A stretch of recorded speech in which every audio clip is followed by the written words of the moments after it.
Okay, I'd like to point out the very fact that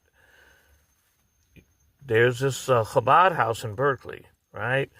And there's this guy named Yehuda Ferris who's lived in Berkeley for 45 years with his wife Miriam. They are members of Chabad Lubavitch. They live in a $6 million mansion over by the Claremont Hotel for 45 years.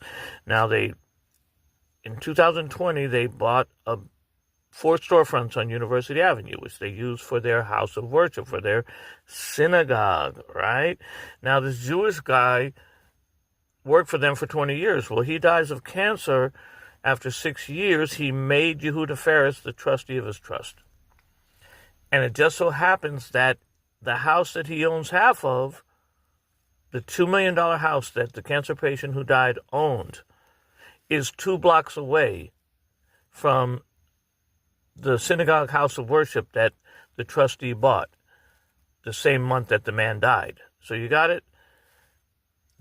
Jewish guy works for Yehuda Ferris and his wife for 20 years.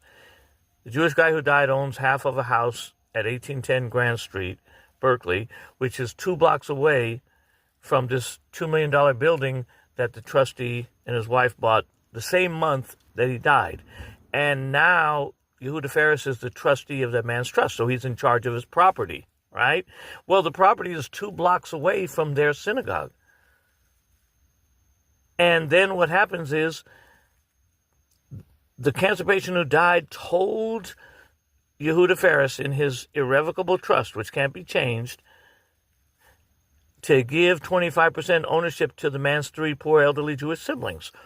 Or, in the alternative, a later trust, very suspicious, written right before he died when he was in a coma, that said, put a lien on the property at 10% interest a year until the 3 siblings were paid $90,000. So in other words, they're supposed to get 90, then 99, 10% more every year. But what did Yehuda Ferris and his lawyer, William John Rogers out of Petaluma, license number 219154, what did they do? They sold the property for $82,000, and they never gave the poor elderly beneficiaries anything.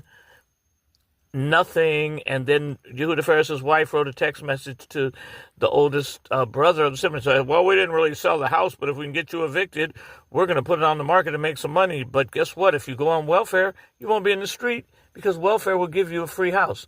So why is it that they didn't carry out the terms of the trust? Is it because it's 2 blocks from their synagogue on University Avenue? I bet.